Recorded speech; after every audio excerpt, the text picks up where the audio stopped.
Sobrang ganda niya, kahit ako ay humahanga sa kagandahan niya, kahit sino naman ay hahanga sa kaniya kaya iniisip ko, paanong iniwan ni Kuya Lysander ang ganitong kagandang babae? Napakatanga naman niya. Walang pangit sa lahi ng Sarmiento, wala kahit isa, kaya iniisip ko paanong iniiwan ang ganitong kaganda, hindi man niya niloko si Kuya Lysander, bakit siya iniwan? Daddy naman, napatingin ako sa mag-ama ko, isa lang dali, sinaman ang tingin ng anak ko ang daddy niya, ayoko nga naiinis na sagot nito. Kaya naman tumayo ang anak ko saka lumipat sa tabi ng pinsan niya, tumawa lang si Jacob dahil sa ginawa ng anak niya kaya naman napailing ako.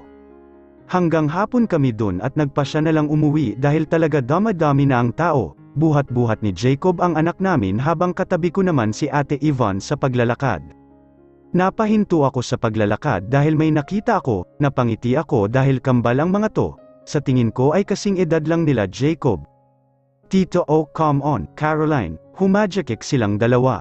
Sumbong kita kay Tita Charo, sige ka, nagtutulakan sila at may lumabas na isang babae sa van. Tita, sigaw ng dalawa habang ako ay nakatitig lang dito.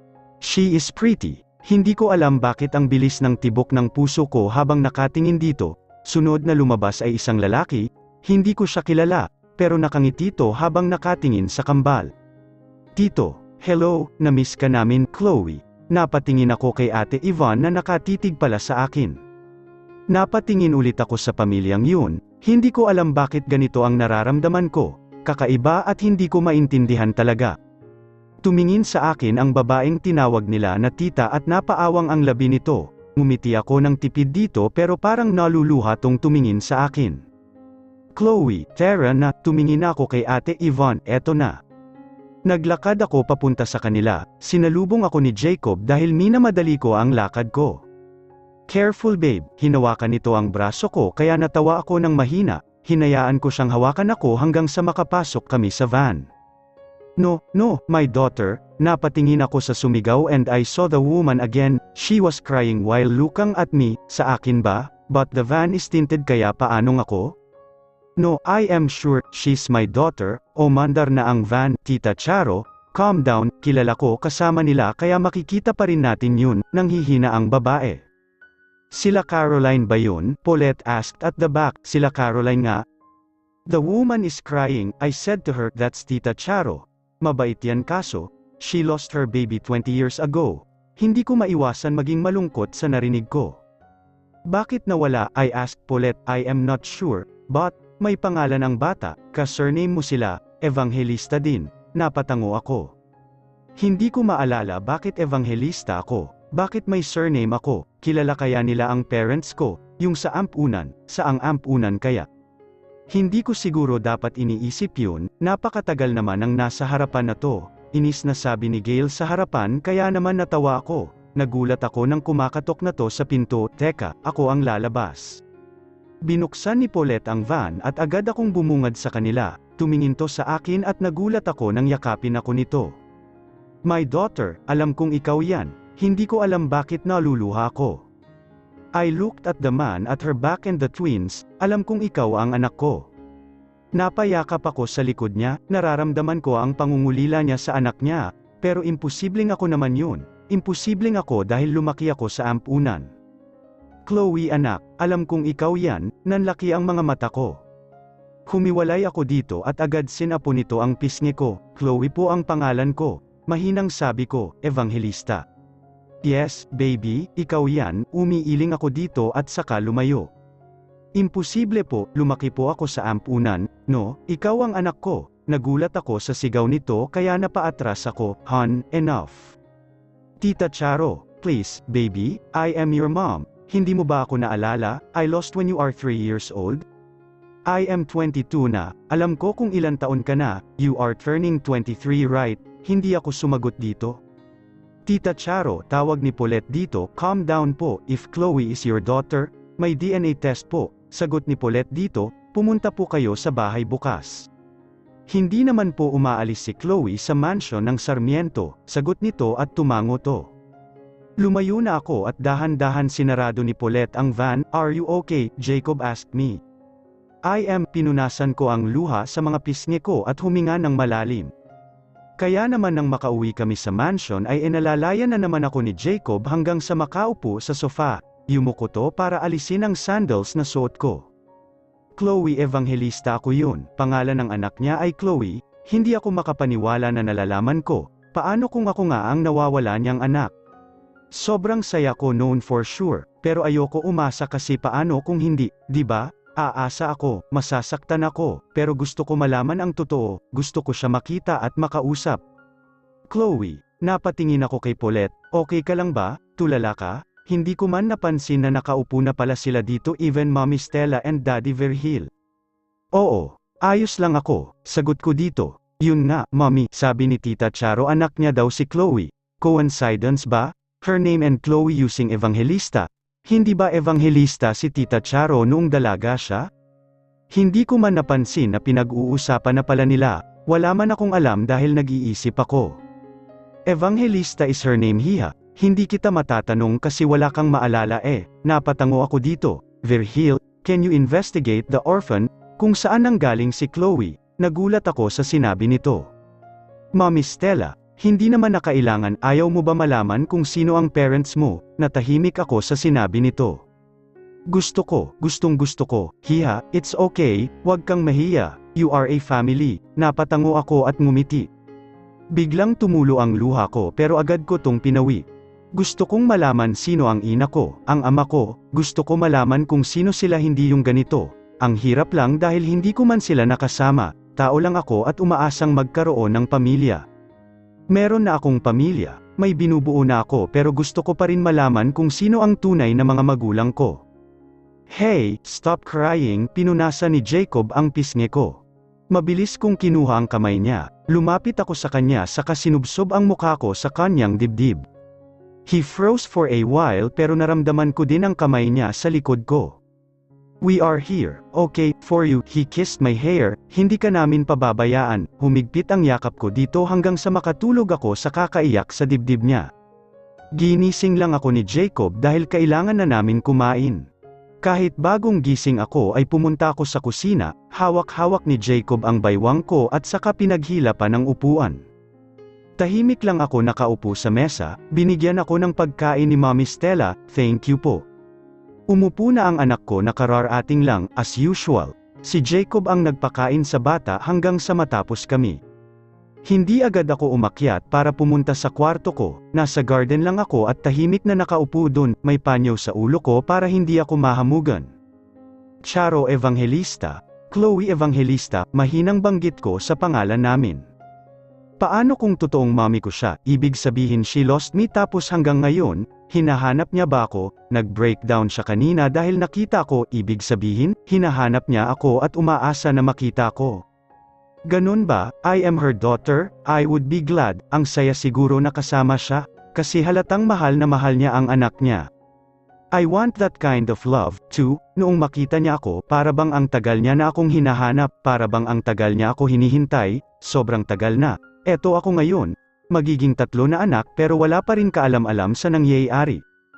Chloe, napatingin ako sa tumawag sa akin, Chloe, may hawak tong jacket at pinasuot sa akin, tumayo din siya sa tabi ko, tumingin ako sa langit.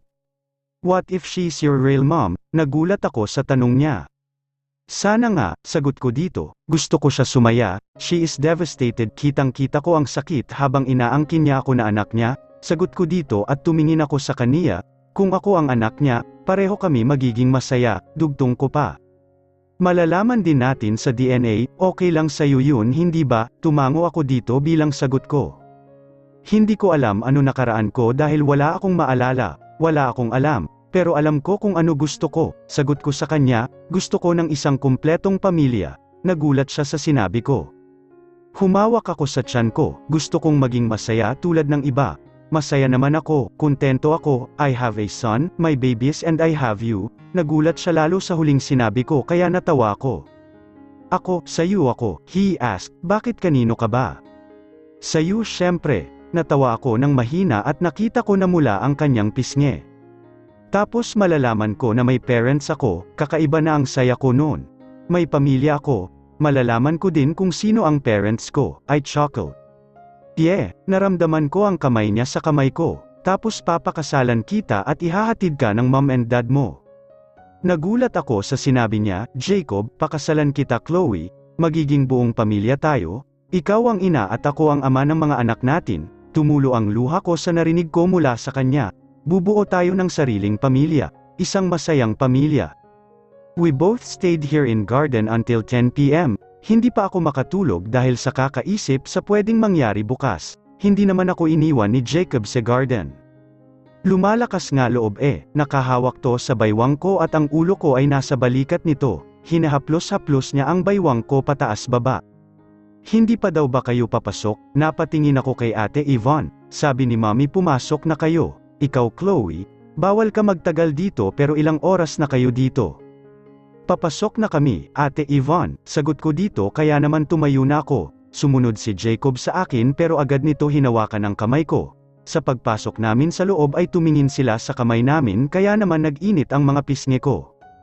Narinig ko pa ang pito ng mga pinsan ni Jacob, habang ako ay hiyang-hiya sa mga nangyayari. Gail ano ba, tumigil lang to sa pito at natawa naman si Jacob sa tabi ko. Here's your milk. Umakyat na kayo sa taas, tulog na ang anak niyo sa kwarto niya. Sabi ni Mommy Stella sa akin, salamat Mommy, nakangiting sabi ko dito. Naglakad na kami ni Jacob papunta sa elevator, bahagya akong humikab habang nasa loob kami, hawak-hawak ko ang basong may gatas, nakarating kami sa third floor at saka lumabas.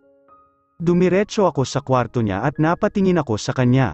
Sige, alis na ako, tumingin ako sa kanya, ayaw mo akong katabi, nanlaki ang kanyang mga mata sa sinabi ko, gusto, parang bata na sabi niya na kinatawa ko. Namula ang kanyang pisngi, tumikim pa to, gusto, ngumiti ako at napailing. Tara na, nauna akong pumasok sa loob, agad din siya pumasok at ako ay naupo sa kama, uminom ako ng gatas, diniretso ko to sa kabinaba sa gilid.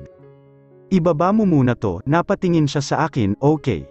Ako na. Nagulat ako sa biglang pagpasok ni Kinley sa loob. Ako na. Kinuha niya ang baso at mabilis na tumakbo palabas ng kwarto namin. What was that? I asked him. I don't know, natawa kami pareho, maglilinis lang ako ng katawan. Tumango siya sa akin bilang pagsagot niya. Nauna na akong pumasok sa loob ng Cree. Nilock ko to at saka mabilis na naghubad. Inayos ko ang tubig at saka nagsimula na linisin ang buong katawan ko. Natapos ako at binuksan ko ang pinto saka pumasok ako sa closet. Bukas na ng umaga, hindi ko alam ano gagawin ko o kung paano sila haharapin bukas. Isang nighties ang sinuot ko. Lumabas ako at nakita ko naman si Jacob na naliligo na pero naka-boxer. Babe, gulat pa siya nang makita ko, napailing ako dito at saka pumasok na sa kwarto. Agad kong binagsak ang katawan ko sa kaniyakap ang unan.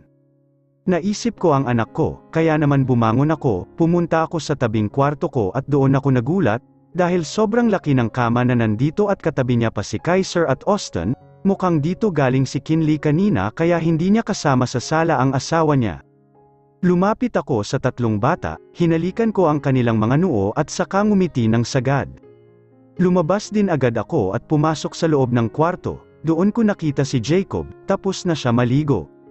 Hey, bati ko dito, matulog na tayo. Nauna akong humiga, kinuha ko ang blanket saka tinakluban ko ang sarili ko. Humiga din to sa tabi ko at saka hinawakan ang baywang ko. Magkaharap kami sa isa't isa, nakatitig sa isa't isa, ngumiti ako at tinaas ko ang kamay ko para haplasan ang pisngi nito. Miss na kita, malambing na sabi niya, lumapit pa sa akin to hanggang sa magdikit na ang aming mga ilong, mahal na mahal kita babe. Dinampi ko ang labi ko sa labi niya, napahawak siya na madiin sa baywang ko at gumanti sa mga halik ko. Miss ko na ang kanyang halik at haplos sa akin, binaba ko ang kamay ko sa kanyang leeg para mas mapalalim ang halik namin. Miss din kita, sambit ko sa gitna ng mga halik namin. Humiwalay na kami sa isa't isa, kinagat ko ang ilalim na labi at saka niyakap ko siya, sinubsob ko ang aking mukha sa kanyang dibdib. Sinuklay nito ang buhok ko, naramdaman ko pa ang kanyang halik sa noo ko. Kinabukasan ay excited ako na kinakabahan, hindi ko alam kung bakit ganito ang pakiramdam ko. Umaasa ako kahit na pinipilit ko sa sarili ko na wag umasa, dahil alam ko na hindi sigurado ang lahat. Hindi ako makalabas sa closet, nakasarado to habang nasa loob ako ng closet, nakaayos na ako, presentable ang suot ko. Tanging isang dress na oversize ang suot ko, napahawak ako sa tiyan ko at napangiti na lang, kahit naman umasa ako, mayroon pa rin akong pamilya, kahit umasa ako at masaktan, may masasandalan ako, kahit naman masakit pero kinakabahan ako. Paano kung hindi ako, paano kung nagkamali lang sila?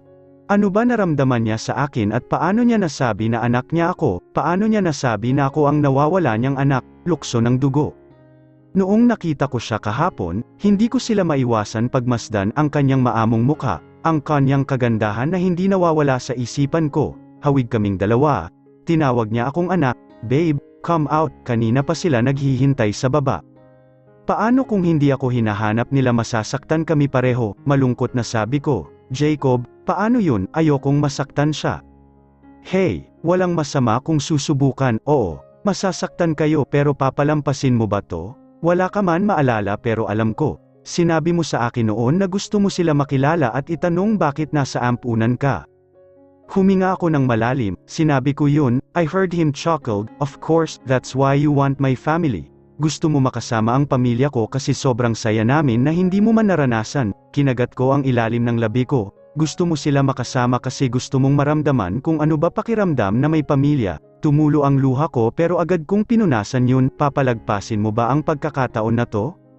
He's right, hindi ko dapat palagpasin ang pagkakataon na to, hindi dapat dahil eto siguro ang pagkakataon na hinihintay ko noon.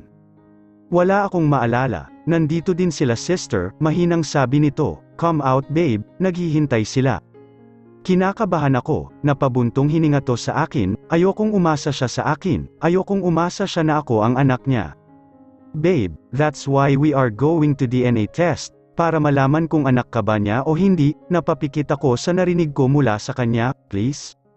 Dinilat ko ang mga mata ko at saka tumayo, binuksan ko ang pinto ng closet ko, napatitig kami sa isa't isa at hinawakan niya ang kamay ko. Babe, tara na, wag mo akong bibitawan, okay, he nodded. Lumabas na kami pareho, dumiretso kami sa elevator at huminga ako ng malalim, kinakabahan talaga ako pero kailangan ko harapin ang lahat ng to, dahil para sa akin to, para din kay Miss Charo, sa pagbaba ko ay nagulat ako sa nakita ko. Sobrang fan mo talaga ako noon, sampulan mo naman kami ng kanta, kinikilig na sabi ni Tita Serenity. Oo nga, ang dalang mo kasi sa mansion ng Arellano. Agad tinakpan ni Daddy Virgil ang bibig ni Mommy Stella. Narinig ko ang mahihinang mura ni Jacob sa tabi ko kahit si Ate Yvonne ay nakikipag-picture dito. Ano ba, lubayan mo nga ako Nicholas, naiinis na sabi pa ni Tita Julie. Hindi ko sila kilala kaya wala akong alam, tara na, I glanced Jacob. Naglakad na kami papunta doon at napatayo si Miss Charo nang makita ako, katabi nito ang asawa niya na agad hinawakan ang braso nito, may dalawang sister doon, tahimik lang nakaupo sa tabi ni Paulette, ang mga bata naman ay pumasok, as usual, ang mag-asawa na naman ang nagbantay. Chloe, tawag sa akin ng isang sister doon habang nakangiti. Hindi ko alam paano ko sila babatiin dahil hindi ko naman sila maalala, wala akong maalala kahit ano kaya paano. Here, inupo ako ni Jacob sa tabi niya, huminga ako ng malalim at nagulat ako nang sumigaw si Mommy Stella. Virgil, galit na sigaw nito, manahimik ka dyan, namumuro ka na sa akin, inupo nito ang asawa niya sa kandungan at natawa ako, hindi ko maiwasan matuwa sa kanilang dalawa dahil sa mga ayos nila. Kahit sila Tita Serenity at Tita Julie ay hawak-hawak na ng mga asawa niya. Before we start, I want to introduce myself, the woman said, softly. I am Charo Evangelista, and they are my children, Calliope and Caroline, my twin and my youngest, Charlie, ngumisi ang lalaki sa harapan namin. Pero nagulat ako nang lumapit sa akin to agad hinawakan ang kamay ko saka dinala sa kanyang labi, namula ang pisngi ko sa hiya dahil sa ginawa niya. Napakagwapo niya, kamukhang kamukha siya ni Tita Charo habang ang kambal naman ay kamukha ni Tito. Hi, nice to meet you, malumanay na sabi isa-isa. Nice to meet you, masaya naman ang sabi ng isa, my name is Chloe Evangelista, pakilala ko sa sarili ko. Malambot ang tingin nila sa akin, ngumiti ako ng tipid dahil hindi ko alam ang sasabihin ko, humigpit ang hawak ko kay Jacob. You are pregnant, Miss Charo asked me. Opo, kambal po, nagulat to sa sinabi ko pero agad na pangiti. May luhang tumulo sa mga mata nito pero agad niyang pinunasan. Your brother will be here any minute, sagot nito sa akin. It's okay, hindi mo kailangan magsalita, sabi pa ng asawa nito sa akin nang makita nito na hindi ako komportable. Sister, kindly tell us story kung paano napunta sa inyo si Chloe. Daddy Virgil asked her. Chloe came in our orphan when she is 3 years old. I asked her what is her name and she told us her name completely. Nakangiting kwento nito. Sabi niya pa noon, Chloe name niya tapos Evangelista medyo bulol siya. When I asked her ilang taon na siya, she answered us. Hindi siya umiiyak o ano, pansin ko din may sugat siya sa ulo. Nagulat ako sa sinabi nito. Sa ulo, paano? Hindi rin po namin alam. Tinanong namin sino mommy niya. Sinagot niya lang Charo, hindi namin alam ano ibig sabihin yun. Lugar ba o pangalan, tumulo ang luha ko sa narinig ko. That's me, I am Charo Evangelista, tumingin ako sa kaniya. Hindi namin alam kung paano siya isosoli, hindi namin alam ang tunay na pangalan ng magulang niya kaya naman hinayaan na lang namin siya sa ampunan, okay naman siya mga ilang araw, pero lagi niya sinisigaw ang mommy niya, puro mommy. Humagulgol si Miss Charo sa tabi ko, I am sorry, Chloe, kahit ako ay umiiyak na din pero nanatili akong tahimik, mabuti na lang nandoon si Jeremy. Inaalaw niya to at nililibang hanggang sa makalimutan na niya ang mommy niya. Wala akong maalala kahit ano, pansin din naman habang lumalaki siya ay ayaw niya sa mga nag-aampon sa kanya, lahat tinatanggihan niya hanggang sa lumaki siya, natuto siya magtrabaho in her very young age, nag-aral hanggang sa mag-college siya, hindi sila nakakalimot, huminga ako ng malalim. Wala kaming alam na kayo pala ang magulang ni Chloe. We lost her when she was 3, panimula ni Tita Charo. May event kami pinuntahan tapos bigla na lang siya nawala at hindi na namin siya nakita, akala namin may kumuha tapos ransom ang kailangan. Pinunasan ni Jacob ang luha ko, nanaginip ba ako, Jacob chuckled. She is real, babe, you are Evangelista. Kailangan pa ba ng DNA, Tito Nicholas asked. Yes po, ako na sumagot at mukhang nagulat sila sa sinagot ko. Paano po kung hindi ako kaya kailangan po? Hiha, hindi na kailangan dahil gusto ko po makasigurado. Napatingin ako kay Miss Charo sa sinabi ko. Ayoko lang po na mag-isip hanggang walang kasiguraduhan, sagot ko sa kaniya and she nodded. Masusunod ang anak ko, ang sarap pakinggan ng salitang anak, sobrang sarap sa pandinig ng salitang yun. Lumapit na sa akin si Tito Nicholas at pinabuka ang bibig ko, kinuha din nito ang dugo ko at ganun din ang lalaking katabi ni Miss Charo, lumapit sa kaniya ang secretary at saka binigay to. Hiha, this is your father, tumingin ako sa lalaki, Alfred Johnson, hello po, he smiled sweetly. Sabay-sabay kaming nag-lunch lahat, dumating din ang anak ko at hinalikan ako sa labi, hinalikan niya din ang daddy niya at ang mga elders. Mommy, who are they? He asked me, innocently. Son, Jacob called him, they are your mom's family. Nagulat ako sa pagpapakilala ni Jacob sa mga to. Really? Masayang-masaya na tanong ng anak ko, that's her mom and her dad.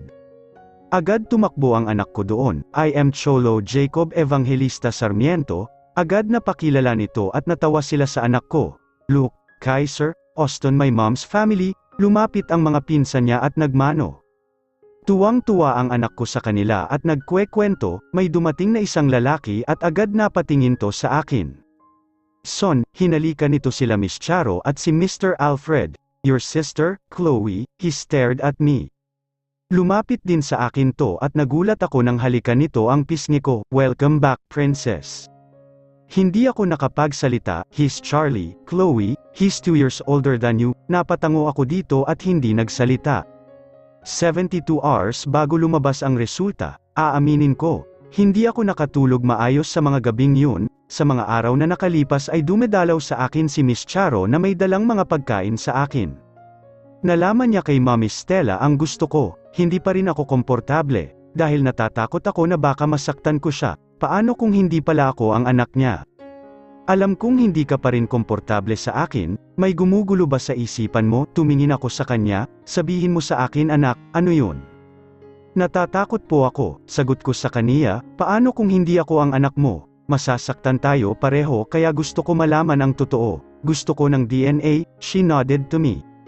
It's okay, sinubukan ko naman, hindi ako magsisisi, tumulo ang luha ko sa narinig ko mula sa kanya, wag ka na umiyak, akala ko pa naman kung ano na problema mo. Natatakot ka lang pala na masaktan ako.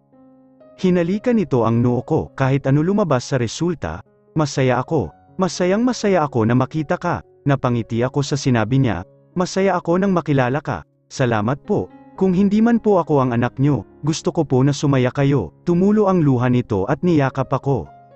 Sinundo siya ng asawa at anak niya, pareho pa humalik sa akin ang mga to. Sa pag-alis nito ay napahagulgol ako. Tahimik lang ako umiiyak sa gate, hindi pinansin ang tingin sa akin ng security sa gate. Dahan-dahan akong naglakad paalis doon at saka pumunta sa garden. Inay, tulungan mo ako. Sana sila na po, sana sila na ang mga magulang na hinihintay ko. Umiiyak na sambit ko, Lord, ibigay mo na sa akin to, gusto ko sila maging pamilya ko. Nagulat ako na may humawak sa likod ko, tumingin ako doon at nagulat ako nang makita ko si Charlie. If DNA didn't match, do you still want to be my little sister? Nagulat ako sa sinabi nito. Umupo to sa tabi ko, you can be my daughter, too. Lalong bumunos ang luha ko dahil sa sinabi ni Mr. Alfred, we are complete, anak.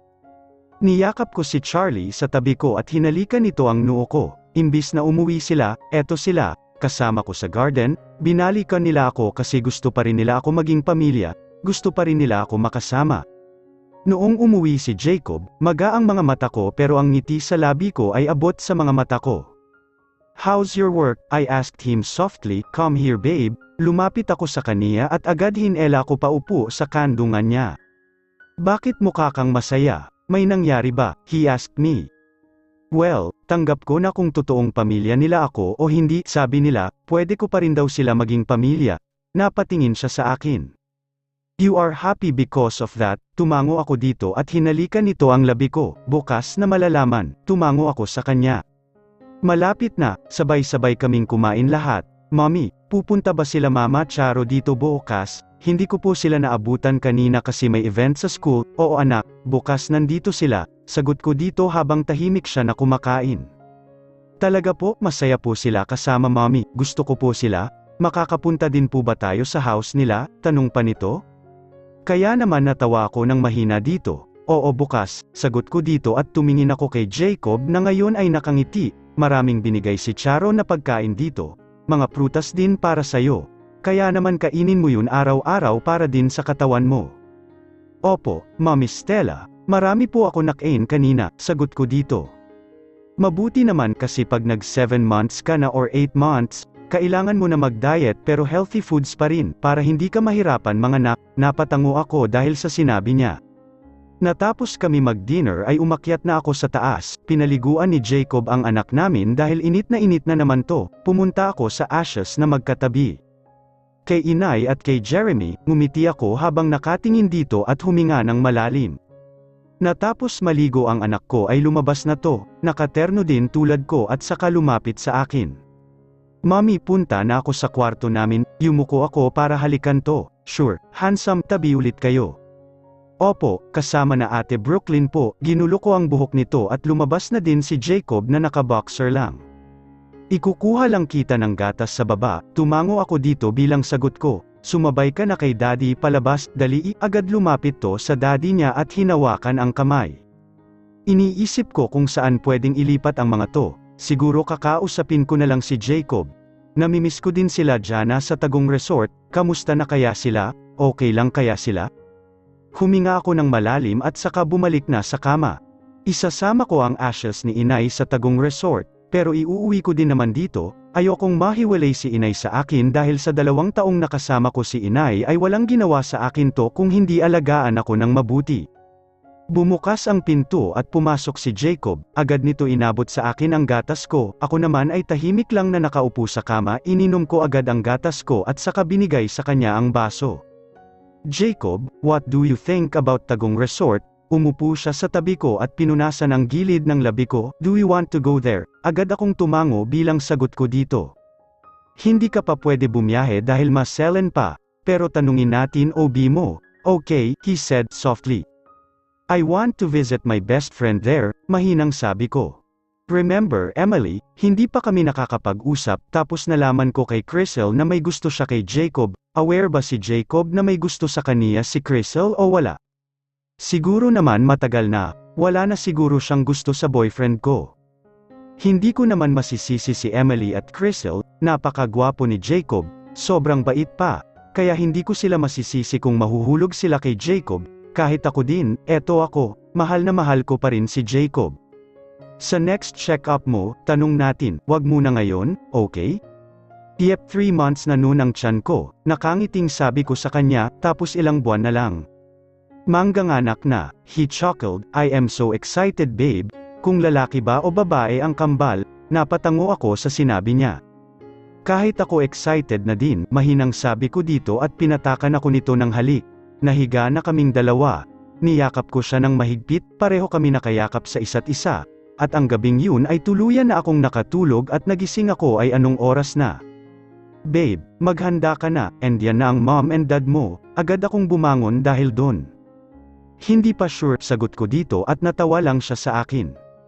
Lumapit ako sa kaniya at hinalikan ang labi niya, hinawakan nito ang baywang ko kaya naman ang ilang minuto ay inubos namin sa halikan namin. Hello, mamaya na yan, naghihintay sila daddy sa baba, napatalon ako sa gulat dahil kay Willard, andito ka pala, she smirked, of course, kumilos na kayo, naiinip na sila sa ibaba, agad akong pumasok sa loob ng CR at naligo, mabilis lang ako natapos at pinatuyo agad ang buhok ko. Kung ano man ang resulta ngayon ay tanggap ko kahit anong mangyari, masaya sila kasi nakilala nila ako kaya magiging masaya din ako. Lumabas na ako at nakita ko si Jacob ay hawak ang kanyang cellphone, lumapit ako sa kanya at mabilis tong niyakap, natawa siya sa akin ng mahina pero ngumiti lang ako, tara na, he nodded. Lumabas na kami ng kwarto at agad sumakay sa elevator, tahimik lang kami sa elevator, hawak-hawak nito ang baywang ko. Alam kong nasa kusina na silang lahat, tahimik lang kami na pumunta doon at tama nga ako. Pinaupo ako ni Jacob sa tabi ni Willard, nasa harapan ko sila, kasama nila si Tito Alfred at Tita Charo pati ang mga anak, Stella, napatalon sa gulat si Mommy Stella dahil sa sigaw ni Daddy Verhil, isa lang, umirap lang to kaya natawa kami sa mesa. Kumain muna tayo. Aya ni Tito Nicolas kaya ayon ang ginawa namin. Tahimik lang kami kumakain lahat hanggang sa natapos. Nagsimula na ako kabahan pero sabi ko nga, tanggap ko ang kahit anong resulta. Chloe, tumingin ako kay Tito Nicolas. Binigay nito sa akin ang isang envelope at isa naman kay Miss Charo. Sa pagbukas ko sa envelope ay huminga muna ako ng malalim. Hinela ko to palabas at saka binasa. Tumulo ang luha ko at napatakip ako ng bibig ko.